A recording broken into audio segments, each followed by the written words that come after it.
Hello, and welcome to another episode of the Examined Life podcast. My name is Kei, where we take some of life's thorniest questions and talk about them through a pragmatic and philosophical perspective so that you can live a more productive, examined, and joyful life. Today, I am joined by my friend Paco de Leon. Paco is the author of Finance for the People and the podcast host of Weird Finance. How's it going, Paco? It's going. Thanks for having me on the show, Kay. I'm excited to jump in. So today's question is going to be, how do we overcome scarcity, the scarcity mindset? So we're going to talk about scarcity. We're going to talk about all that fun stuff. But before we talk, we were talking earlier about corporate overlords and who's the boss. And I would like for you to give the brief bio on yourself in your own words and make it weird. It's Weird Finance. I'll do my best. So yeah, my job is to help people feel a little less weird about money as much as I can. And I came about that job really because I was tired of driving my ass into an office, sitting at a desk. I was working at a financial planning office when this epiphany came down from the creative spirits or wherever these epiphanies come from. I was working with a lot of young Hollywood, so a lot of studio execs and, a lot of behind the camera people, some writers, but mostly not artists. And we were helping, rich people save, $50,000 on a tax bill or, teaching people, agents how to negotiate for a better deal. And slowly over time, I realized the community that I belong to, because I've been a musician my whole life, and I've played in bands the better part of my late teens and all of my 20s. And so the community that you kind of plug into when you are playing shows is first, you meet a whole bunch of musicians. You meet people who've studied guitar or drums. And then you meet the next layer. You start to meet filmmakers, and then you start to meet artists. And then you meet that guy who's a furniture maker and that person who's a muralist. And so I was always in this community of creative people at night. And in the daytime, I would go and, put my mask on and do my finance job. And slowly over time, what I realized was I was arming myself with a tremendous amount of valuable knowledge that got shared behind closed doors. And you had to have a certain level of wealth, or even times you had to be of a certain pedigree in order to get that information. And one day I looked up and I was like, how did they let me in here? And look at all this stuff that I'm learning. And why is it that we only help the artists once they've become the Andy Warhols? It's like we can't help anyone when they're on their way up. We can only help them when it's time to collect a check. And so I became very cynical and frustrated.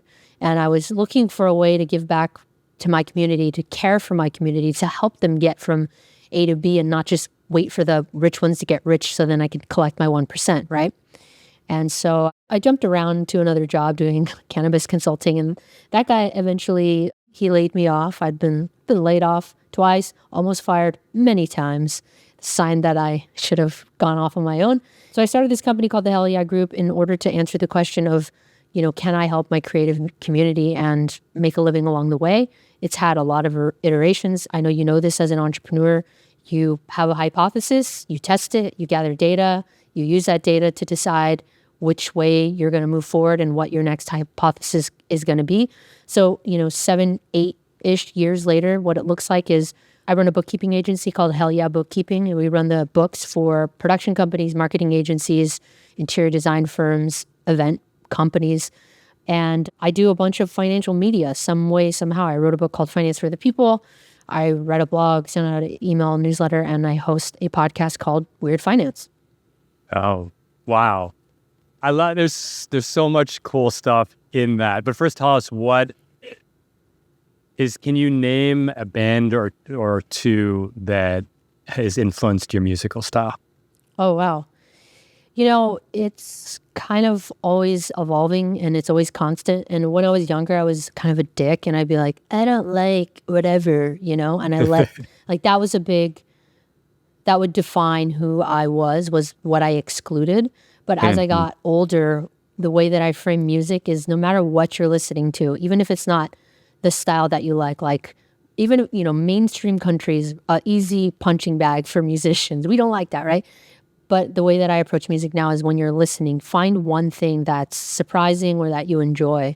And I purposefully didn't answer the question because it's always changing. It depends on like, what I'm trying to convey in that moment. A lot of what I've been doing lately is a lot more, I've gone back to like my 15-year-old self and listened to something that feels compelling and interesting to me, and then try to recreate that feeling that I got when I listened to it, right? So very Austin Kleon, steal like an artist type of energy lately. Oh, I love that. And what I'm also excited about this conversation is that you and I both spend a lot of time, mind space in the world of money.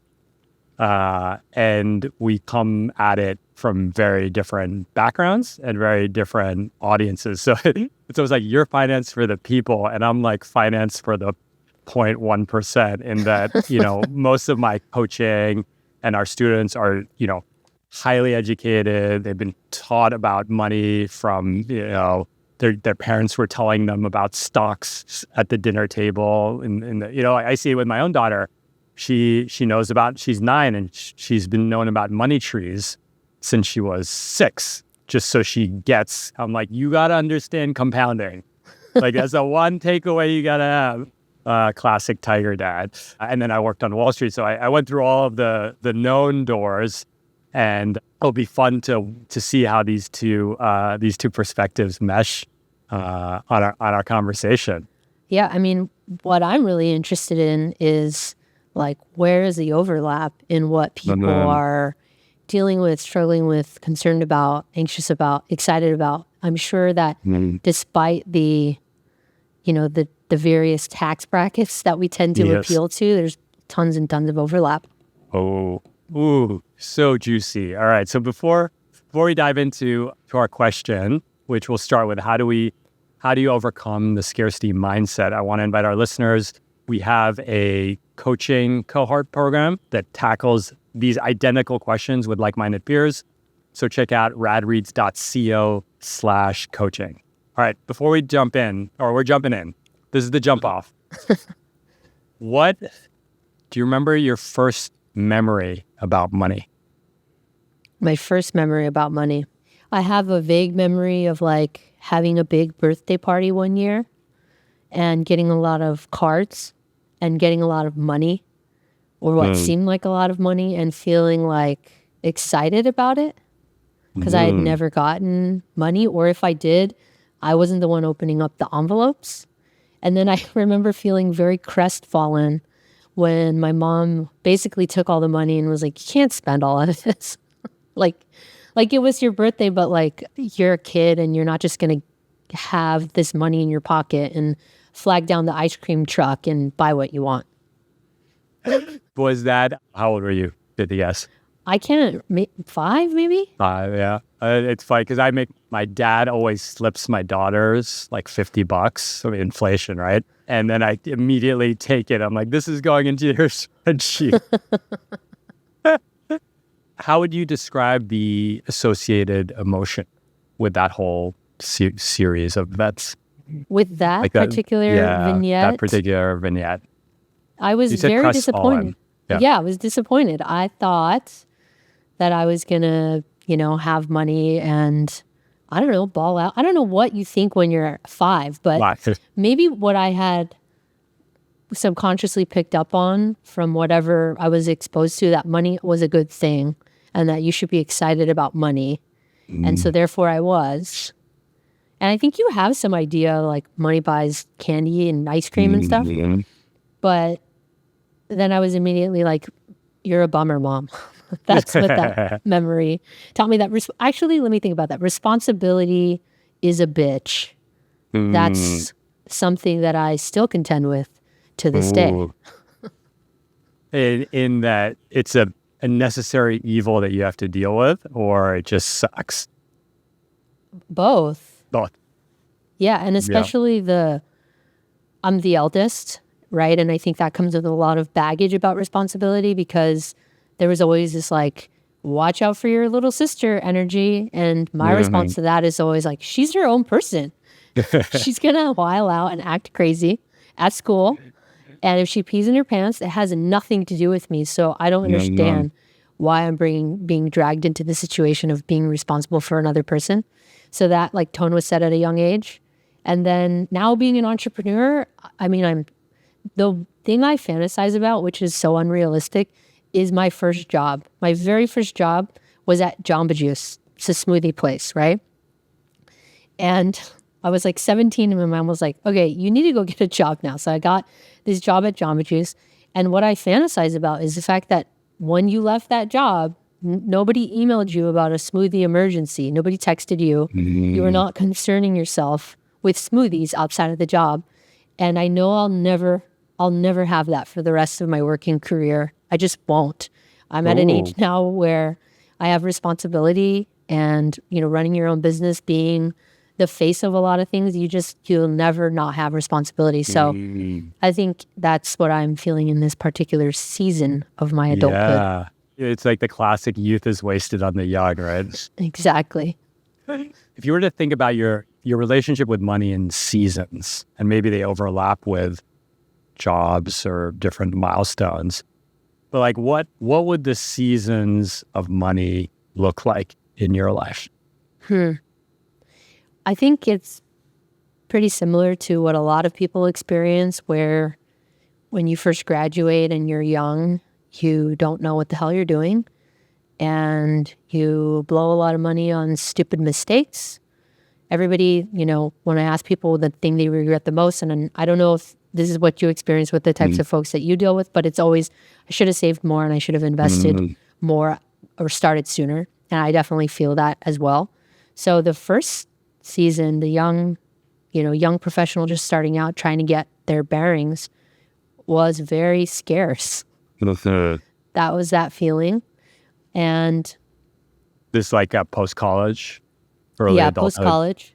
But then learning how to find abundance outside of the paycheck, which was something I'm grateful for. So I always say that the class of people, like the not socioeconomic class, let me rephrase that.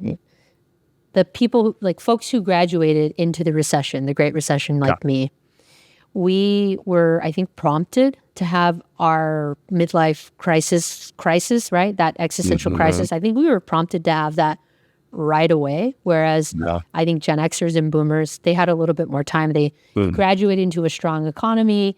You could get a job easily. And then whatever ennui that you have, questioning why, is this all there is? That the money is a salve for that, right? You don't, for a while, you don't have to question things. You can just enjoy nice things and eat fucking buttery tuna belly and just enjoy your life, right? But we were forced right away to be like, hey, things are not going to turn out the way that we thought they were. Our bad for saying like, you could do anything. The future is yours, kid. Actually, we're going to have 10 years of a tough economic time. And so I think a lot of people who graduated during that time, entered the workforce at that time, also experienced that form of scarcity. And we had to figure out how to make a life, how to enjoy life, how to not be defined by our net worth and by our paycheck. And do you think that was predominantly due to the shortage, like the lack of accessible W-2 jobs? I think that we were just met with a tremendous amount of uncertainty. And remember, I studied finance and econ. And so I was entering into a constricting market. Yeah. Somehow, some way, I tricked somebody into hiring me. It was, a boutique firm that did small business consulting. So I was still in the industry, and I was actually surprised that I got hired. So again, and my sample size might be flawed, right? I just went to I didn't go to a notable school. I went to a state school, and I was never thinking about my future, frankly. I was kind of just winging it. Yeah. And so that's the first chapter, is like, we should have started saving earlier. The mid-existential crisis of the financial crisis, 2008. When do you think the next chapter begins, and what does that look like? So I think, where one chapter ends and things are still scarce and tough is where the next chapter begins, where things are starting to take a turn. And that begins with me deciding that ain't nobody going to save me. If I think I'm valuable, I either need to speak up and ask and say, I'm valuable and I've helped you make a bunch of money. So could you give me some of it so I don't have to ride my bike to work every day and grow lettuce in a garden? Because I'm not okay here, dude. It was either like vocalize that or figure out a way around the obstacle of under earning. And so for me, that was entrepreneurship. At the time, I couldn't see my employer, I couldn't see them valuing me more. And I don't know if that's my own shit. It's really hard to untangle whether that was just even if I knew the truth, I wouldn't dare believe it, or if it was reality or a little bit of both. So going around the obstacle was, hanging out my own shingle and seeing if I could convince people to pay me more out in the wild than in captivation. And, it worked. I still had to deal with my shit though. I still had to confront my main money story, which is similar to, the scarcity question. Yeah. Is I'm not enough. Yeah. Ooh. Okay. I want to come back to that. But first tell me, you don't strike me as someone that won't stand up for themselves, that won't challenge. And so when that's happening, is that, because I'm thinking about many of our listeners that are in some kind of situation like that, where they feel underpaid, they don't feel, maybe they're underpaid relative to their peers, maybe they're underpaid relative to the industry. What was it about? And again, from how I know you as someone that will state their preferences, why did you choose to go around versus confront the obstacle directly? Well, I know my attachment style is avoidant. I don't like confrontation. I feel very uncomfortable. I had to go to therapy, I think, before I could recognize that it's okay to feel my feelings, especially if they're in opposition to what you're feeling. So let's say I had a problem with you for some reason. Pre-therapy, Paco would either cut your ass off and be like, you're dead to me. We're just not friends anymore, right? That's the avoidant style of dealing with things. Or I would just avoid it. I would never bring it up because I couldn't tolerate the amount of pain it required to confront you. And of course I could point back to a lot of my childhood and my upbringing and why I felt unsafe expressing myself. So that was a lot of it. It was simply that, in the programming and this very, very strong belief that, this is going to sound dramatic, but if you haven't dealt with some of these emotions, you feel like you're going to die. You would rather cut off a person in your life and never speak to them again than confront something, right? Yeah. Yeah. It's ridiculous behavior. Yeah. That's absolutely ridiculous behavior. But, when you're in your 20s and you haven't spent time reflecting, you haven't dealt with your emotions, you haven't realized you're just kind of walking around and let life happening, you feel like life is happening to you. That's just where I was in that phase of my life. So I didn't even know that I couldn't speak up for myself. I was more just this is my burden. Yeah. Well, it's crazy that you'd rather when you said that, I think of public speaking, where people would say they rather die, which makes you're going to talk to a bunch of strangers who are on their phones, and you'd rather die than give a talk about, next quarter GDP or whatever the fuck you talk about, for that. But it is that, you said it's going to sound crazy, but it does. I've been thinking a lot about that there are these feelings that we have, these emotions. Some might call them. It took me a long time to not call them bad emotions, like sadness. Sadness isn't bad; it's just an emotion. I'm 44, so it took me 42 years to stop calling sadness a bad emotion. But to be able to sit with those feelings. I think we'll circle back to it, of not enoughness, right? And I think that, I just did a long episode about drinking, and I drink a decent amount. And I think that so much of my drinking has been the inability to sit with those feelings, whatever they are. And it's not even Yeah. like I don't. I mean, if you look at my consumption, you might say I'm an alcoholic, but the volume's high was spread out over, just like long stretches of time. I did the math the other day. I think I've had 36,400 alcoholic beverages in my life. It's like an Well, average of like 20 a year for 28 years, 20 a week for 28 years, which might actually be on the low side. But it is that inability to sit with your feelings and just let these stories rage up.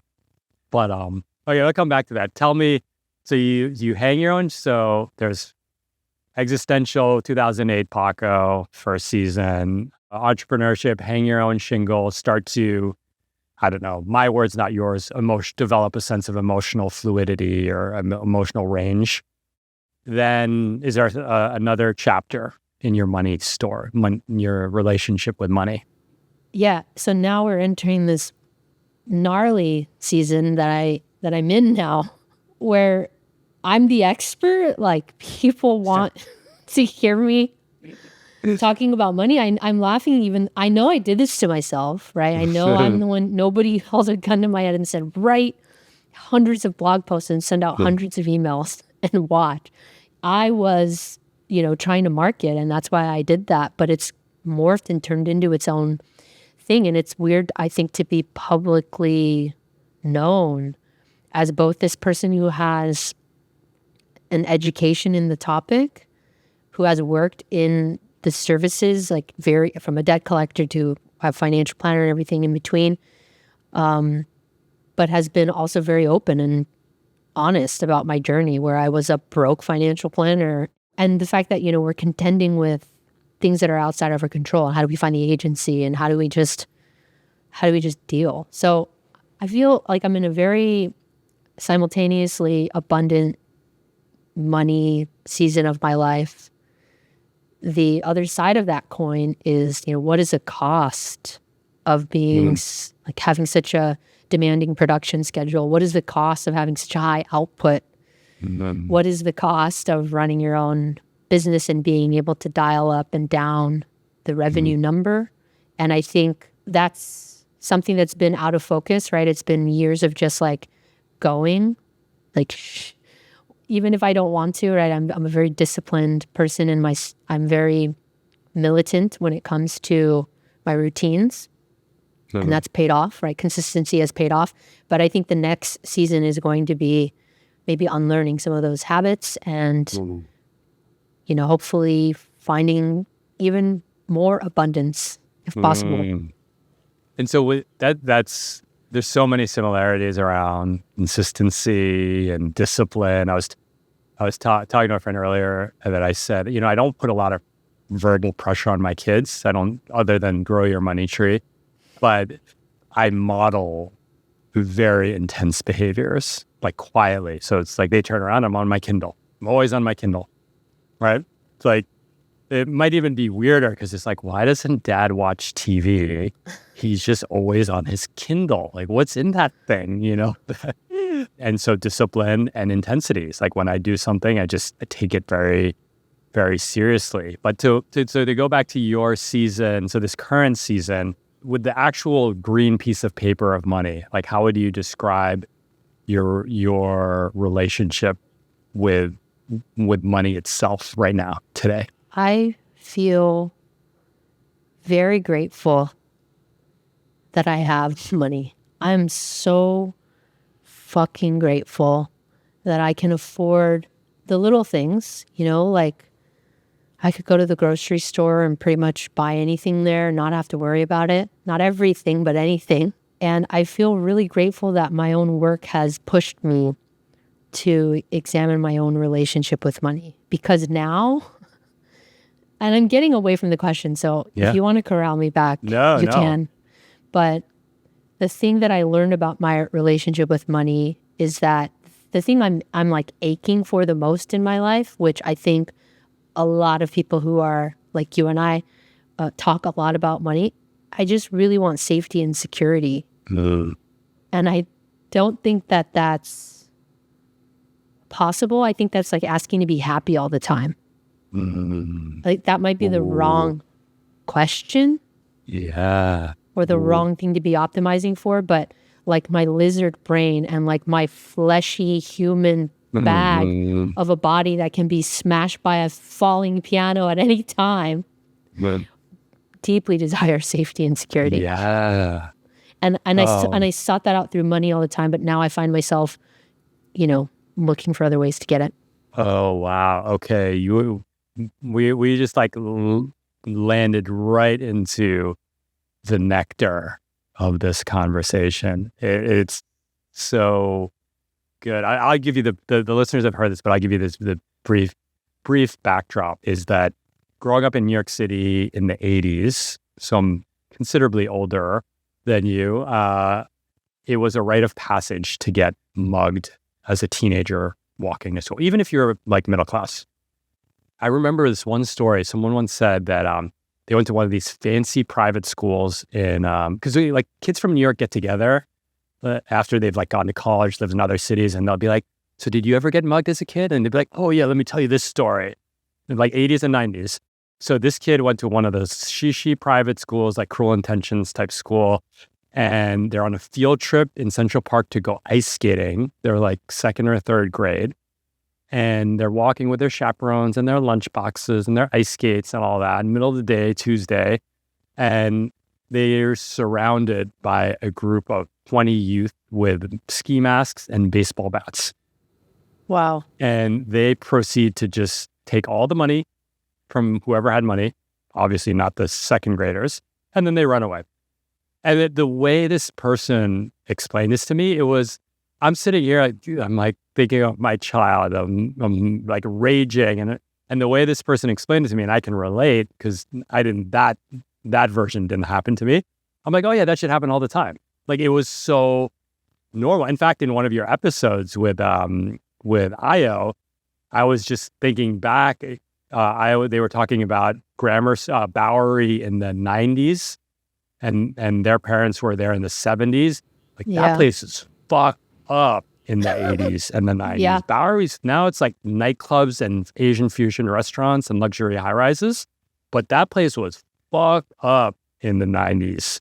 So if listeners, if you're living on Bowery Street in New York City right now, consider yourself lucky because it wasn't so pretty back then. So well, I say that long-winded thing because we grew up middle class. If you don't mind me asking, how would you describe your financial upbringing? Like middle, lower, upper, poverty? Yeah, I would say half the time like middle, and then probably the other half the time lower middle. Yeah, that's same here. Like I was born lower middle, and we kind of grew up middle.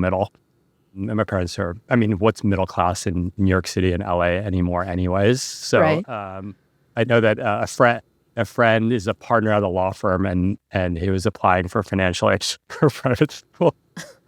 Damn. So, okay. So I go back to safety. For me, it was like, I got mugged many times growing up and I was like, fuck this. I will never submit once I can get out of this hell called Bowery, New York City, I will never come back to it. I mean, I live in Manhattan Beach now, which is probably one of the safest places in LA for sure, maybe in all of America. But I can totally empathize with that need for safety and security.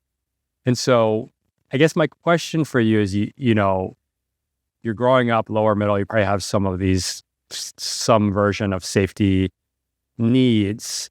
At what point did you, and you're a money person, so is there a point when you looked at your bank account and you said, it is not rational for me to be worried about my safety, or it doesn't make sense for me to worry about my safety given this many dollars in my bank account?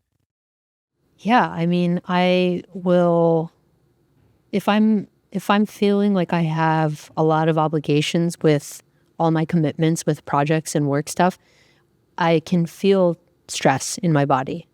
And then sometimes I think my body will just take that and will run an old thing that it used to run, which is, let's worry about money. And so what I think has been happening recently is I'll be stressed at work because of, right, I'm time scarce as of late, and I'll wake up in the middle of the night, which is unusual for me. Let me say I'm a very good sleeper. But and this is why it stands out. I'll wake up and I'll be like, well, you probably don't have enough money in your retirement account. And I'm like, really, right now? This is ridiculous. I think retirement is still a very real fear for me. I think there's so much uncertainty. I'm worried about like climate change and how that's going to impact where you can be and then how much that's going to cost. So I think that there is some still very real fears, but I would say on a more zoomed in, month to month, quarter to quarter, year to year basis, things are going to be just fine. Yeah. But the worry is still there, and I try to, in the moment, actually, what I do is I take a deep breath and I tell myself, you're safe. You're safe right now, little buddy. And that oftentimes will just snap me right out of it and I'll feel immediately better. Yeah, that's so funny. I say to myself, I'm safe because it's like the same playbook. Like big client doesn't renew. And I'm like, fuck. I'm going to lose everything. I'm going to lose everything. And then it's that, to me, I didn't even know it was that 8-year-old boy or 12-year-old boy that was scared to go to walk to school in New York City. That's what it was, who it is.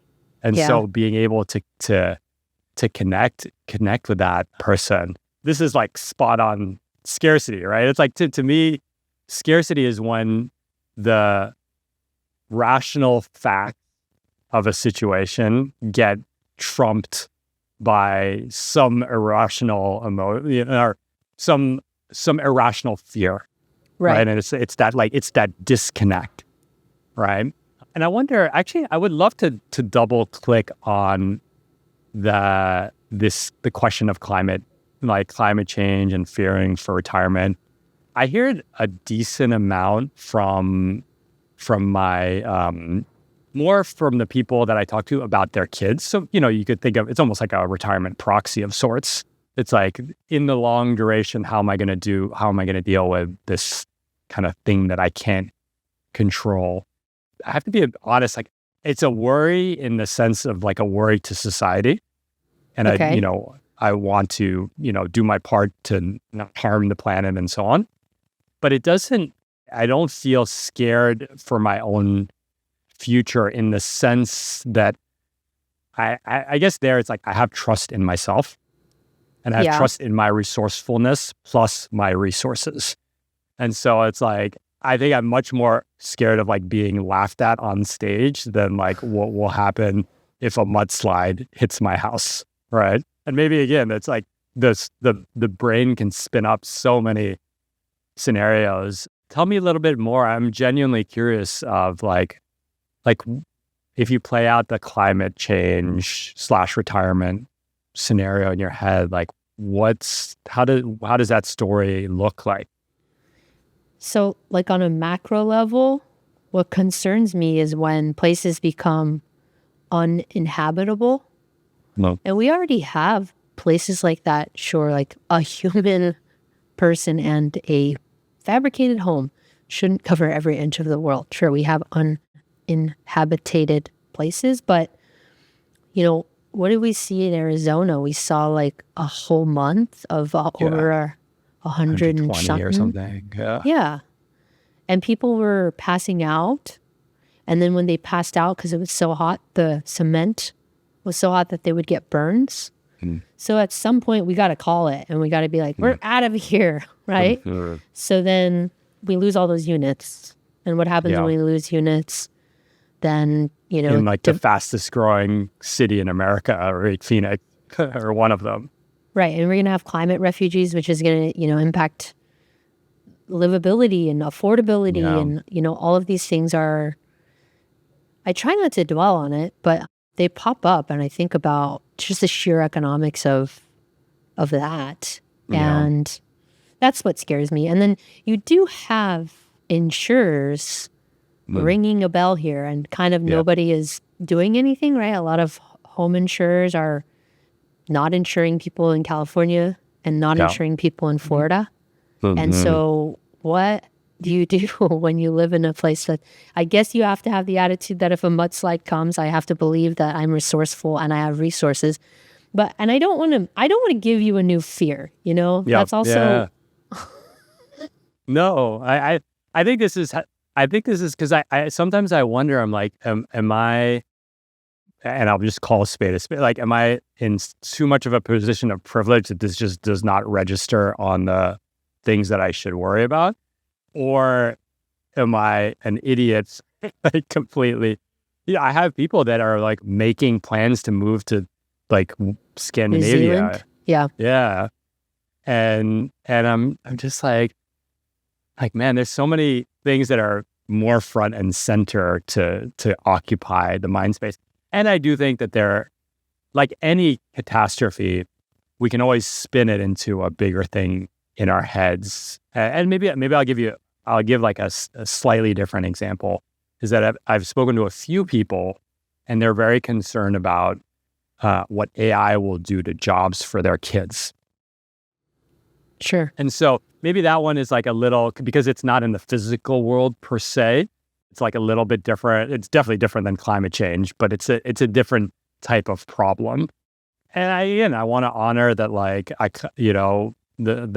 have resources and resourcefulness. I'm like, oh, if that were to happen to my kids, like, hopefully they have resources and resourcefulness to be able to navigate an AI shitstorm for a job market. And I bring these up only because I feel like if we cross those two things out, there would be like a third thing, right? It's like Of course. and that's kind of like the nexus of this conversation is like, can we ever, if you have money in your bank account, if you know how to get a job, you even said, you're like, yeah, maybe I should just keep going about my day, and like this thing was just a non-event to me, right?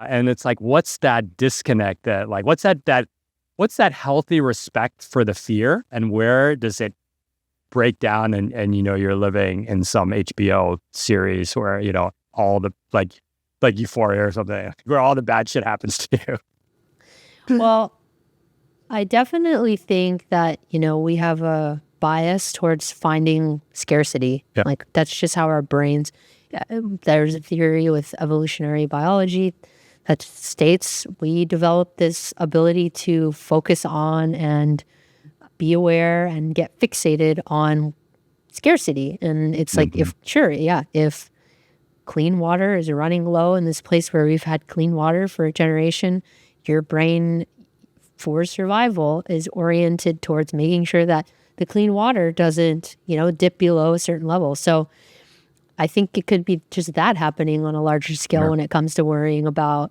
climate change and comes to worrying about AI. So yeah, bias towards focusing on scarcity and negativity. But yeah, what is the healthy amount of fear? I think anytime you feel like your life is getting a little out of control, or perhaps you're not functional, that's probably when we're going into territory that is dangerous, or you might need to seek help to help you deal with that level of anxiety. Yeah. But I think, like, we have this little hack, right? This stupid, silly little tool where we just take a deep breath and say, I'm safe. And if that works, when you're standing in the grocery store and you're like, wow, salmon has gone up, right? Yeah. That's expensive. And then you feel some kind of way and you take that deep breath. And if you could keep moving about your day, then you probably have a good amount of skill and ability when it comes to regulating your own nervous system. Yeah. It's funny because that literally just happened to me today. My landlord, it's the bigger version of salmon increases, is my landlord increased the rent more than I thought they would. And I was just like, it sucks. I also can afford it. They're not attacking, it's like all these stories, like they think I'm a bad person. And like, so it is that moment of that deep breath. But I want to go back to something you said earlier, because I think it ties to this conversation of scarcity, and it's enoughness. And I forget exactly, it was a semi-glib remark that you made, but is there an interplay or relationship between this kind of fear that that we're going to run out or something bad's going to happen to this enoughness we see in ourselves? Yeah, I definitely think so. I think because I've never felt like I was enough, then nothing is also enough. And I recognize that too with, my relationship with a lot of other things in my life. I mean, you mentioned alcohol. I drastically altered my relationship to alcohol about over a year ago, like 13 months ago.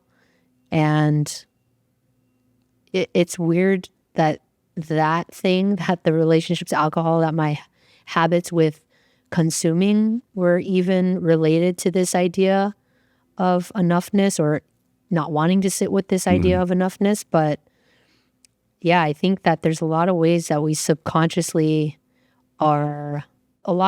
subconscious fears and just our subconscious in general acts in the present. And it's like, I have this drawing in my book of this adult person standing up and this little kid on their shoulders covering their eyes. And the person who has the kid covering their eyes is saying something along the lines of like, nope, I'm completely in charge of my actions, right? And the thing about money and what it represents, value and your worth, your value that you've created here in society and therefore gotten back, like it's so interwoven into all these other ways that we are in life. So sometimes you feel like you're not enough within your family. That's going to translate to not being able to ask for a raise with your boss. That's going to translate to like, not being confident enough to try that hobby that you've always wanted to try. And so for me, what's so compelling about having these kinds of conversations, doing the kind of work is, of course, money is important, but it's really just like it's just a little door that you can enter through and explore who you are and explore these themes with something very tangible. But what you get out of that work is that your whole self opens up for you. And there's a depth to it. And there's so much to explore. And to me, like, that's the whole point of this life. Yeah. That's so beautiful. Thank you for sharing that. And it's so beautifully said. And I know our listeners, I wonder if you feel that the common thing that they'll say is, well, I get what you're saying, but it's an infinite loop. Is that I don't have enough time to do the work on the inner work on my challenge with enoughness. To have more time to do that work, I need more money. So basically I need to work more until I can address these feelings of not enoughness. What do you say to that person? Like if someone's here, they're like, easy for you to say, Paco, you own your business. Easy for you to say, Kay, you don't have a boss. You control your own time. You have money for therapy and different modalities and so on. What do you tell that person? Well, this is harsh, but that's a very convenient belief that you need to throw yourself into something that's all-consuming and further distracts you and further perpetuates a state of stress, a state of distress, a state of more not enoughness. So you are continuing to act in a way to reinforce this thing that you are telling yourself to be true. So we could start there. The other thing I would say is I have a very different background than Kay. I don't have the privilege. I don't have financial freedom. And I didn't when I foolishly began my own entrepreneurial journey. My privilege was I was fired. Laid off. I was laid off. So therefore I went on unemployment. And every morning for 5, 10, 15, 20 minutes, I sat and I set a timer, or I listened to some stupid YouTube meditation or Deepak Chopra on Spotify, whatever. I hodgepodged it. There was no teacher involved. It was mostly free. And I sat there and I asked, what am I supposed to do? What is there for me to do? What do you want of me? Why am I here? And I sat. And then something will bubble up. What about the idea that you kind of always had in the back of your head, but you never for a second took it seriously when you worked for somebody else, which was maybe you could help your friends. And then what do? Tell that voice, shut the fuck up. You're not the answer. Tomorrow the answer will be revealed. So I sit, same. And over time, that voice, that thing, it becomes undeniable. Yeah.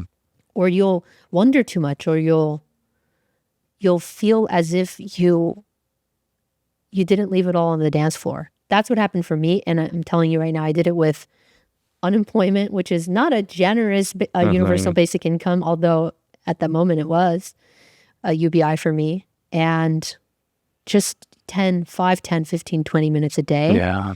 Really what it is when we already said this, it's a willingness to confront the pillars of your belief system and a willingness to decide, no matter how painful it is to blow up your life, that you have to take it apart and you have to rebuild it in a meaningful, you have to rebuild it in a way that's more intentional. You're not just accepting the cards that are dealt. Yeah. Wow.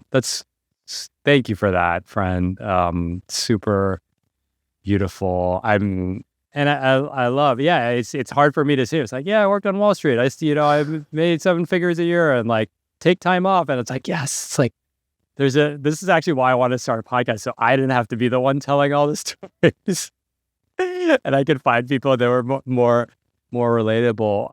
It frustrates me. And I don't know if it's like this position that I'm in. Like, I don't want to be tone deaf to it, but it also frustrates me.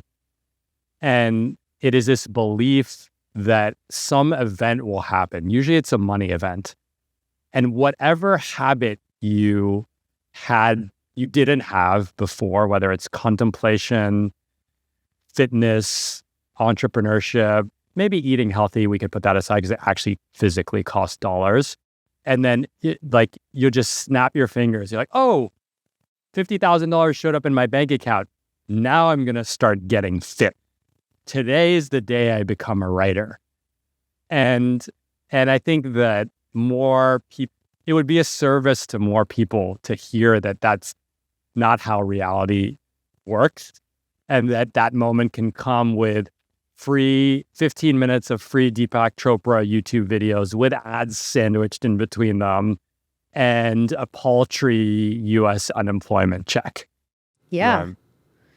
I mean, I think this is going to sound cliche, right? And it always feels like the people who are successful saying like, I'm successful. And what I learned is success doesn't matter. I always kind of feel like I'm talking like that. I don't know if you ever feel that way, but all the fucking time. I hate it. Don't worry that I'm successful. I'm telling you, success doesn't matter. But I am grateful for struggling really early on because it just snapped everything into focus for me. And it just made me realize that there's this like Zen parable of like before enlightenment, you have to chop wood and carry water. And after enlightenment, you have to chop wood and carry. It's the same thing as like I really do like a simple life. I really do like waking up before other people wake up and having that quietness. I really do like clicking and clacking on the keyboard at, before the sun comes up, trying to connect with somebody out there who wants to connect with, what I'm saying. I really do just want to like have these poetic walks in the park with my friends on my podcast or their podcast or all of the podcasts. I really do want to just like chop onions in a meditative state and smell delicious garlic in a pan and then make a nourishing meal and share it with my wife. I really do want these simple things. I don't know how you arrive there except, sitting quietly every day and trying to be as present as you can. Because, at the end of the day, and I say this in my book, the antidote to scarcity is gratitude. And the only way you can feel gratitude is if you really, really, really allow yourself to just in this moment appreciate what's there. It's just like listening to the music. It's really easy to be like, I don't like Britney Spears. I don't like whoever I don't like. What's hard to do is to say, damn, that bass line is sick though. Oh, I love that. Yeah. It is. Yeah. And I'm glad I have an ally here because I try to have this conversation with people and it's like the successful person that's just being like, success is it's exactly that. But I do find the conversation about being present hard to have, because it's like that Jim Carrey quote. It's like everyone wants to be rich and famous until they're rich and famous. Like if you wanted to be rich and famous, you are not gonna not want to be rich and famous because Jim Carrey told you it's not good on the other side, right? Yeah. You kind of have to taste it, and maybe that's like there's a cynicism, like a cynicism or sadness that I have with a lot of podcasting and what I do, is that like a lot of it, like you just have to experience it yourself. I could tell you to wake up early, and I could tell you to try this modality of therapy and what it brought me and what it didn't bring me, but I'm just Jim Carrey. It's like you got to experience that. But the reason I bring that up is that the whole presence thing is a hard one to communicate to people, because you're either too fucking Eckhart Tolle, which I love Eckhart Tolle, but you're too like, the first time someone gave me The Power of Now, like 15 years, I wasn't ready for it. And I'm like, this fucking book? Like, I'm not reading this. And I just picked it up again, maybe 2 years ago, a year ago. And I literally just open it up to any page and just start reading it. And then I close it. And then I open it up the next day, a couple hours later. But this question of presence, right? I give you one little practice that I recently heard Tara Brach describe. She said, when you see something beautiful, savor it for 30 seconds.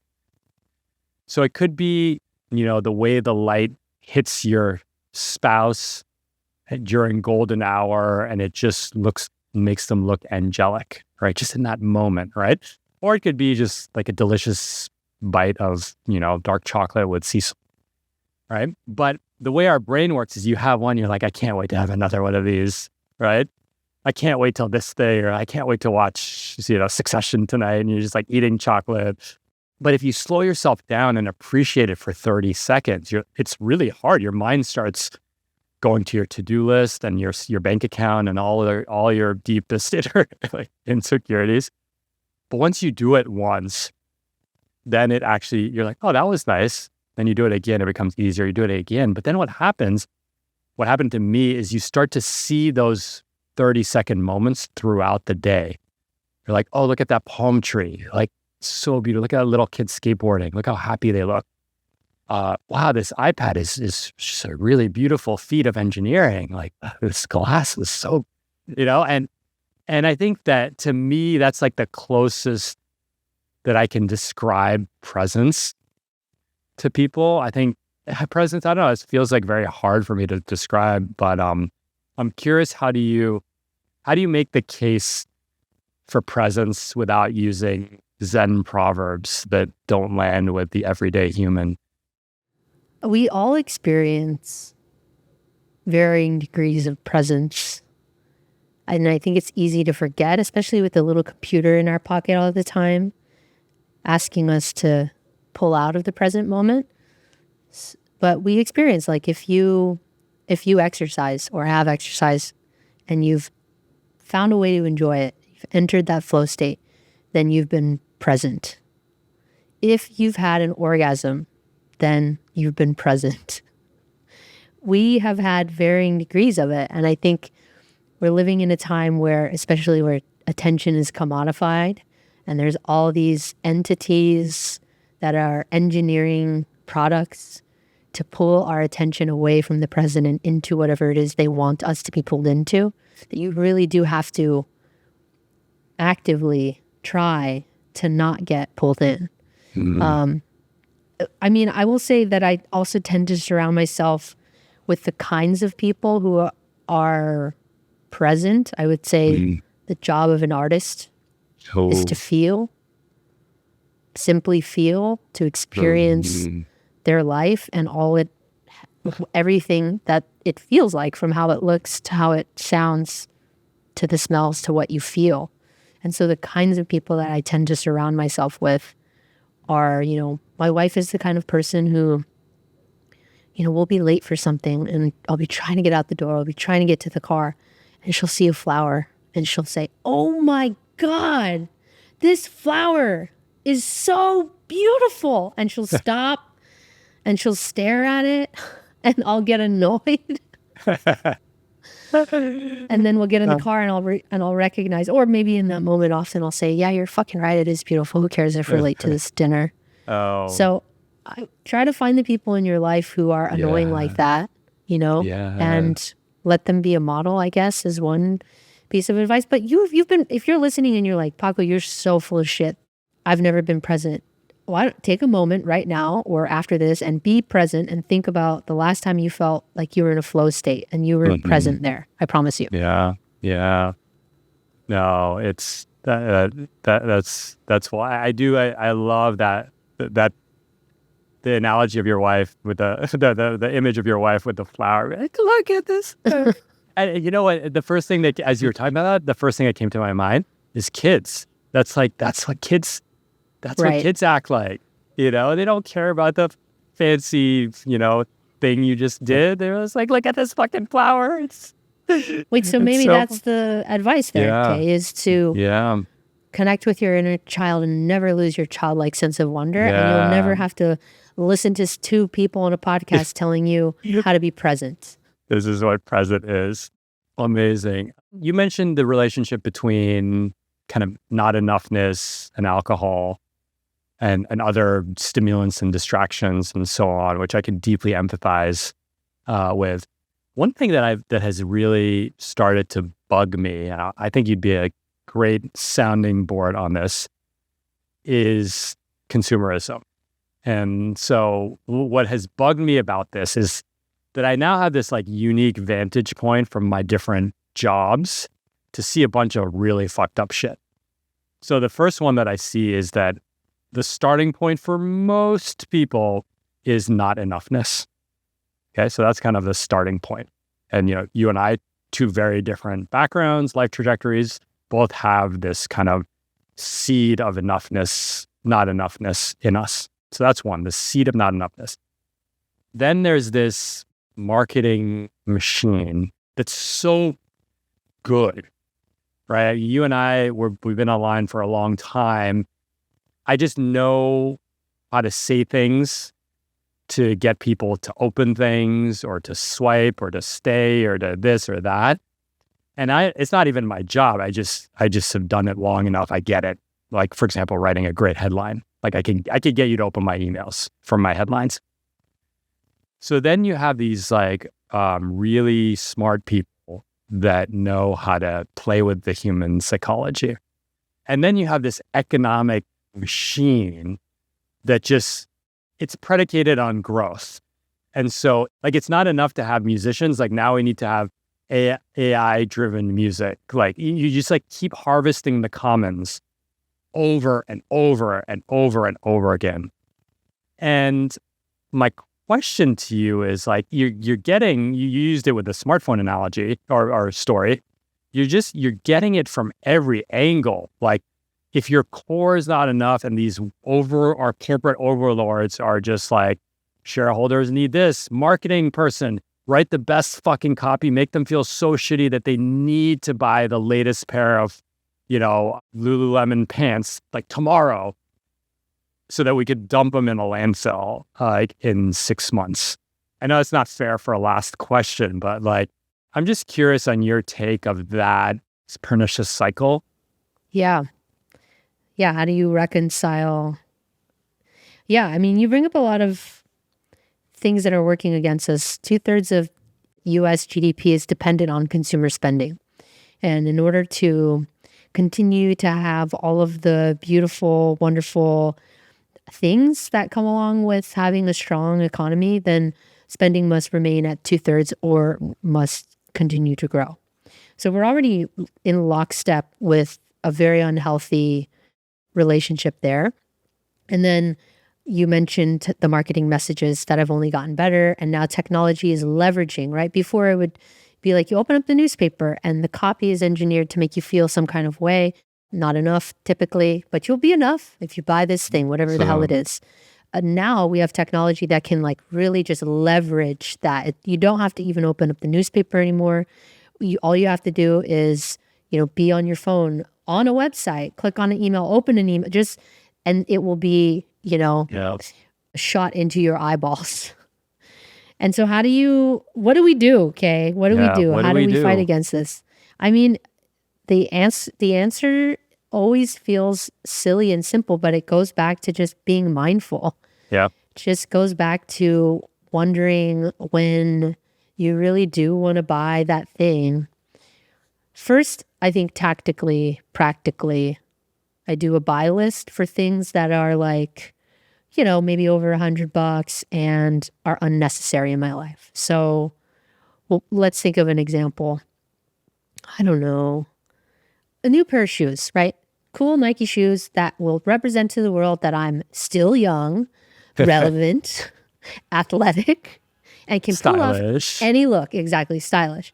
Will pop up somewhere. I'll see somebody who embodies that or whatever, and I'll see the shoes, and I'll see that, let's say they're $150. Okay, that's hitting these parameters where I can't just impulse buy it. I'm going to put it on my buy list. Now, the rule is it has to stay on the buy list for like 48 hours before I buy anything.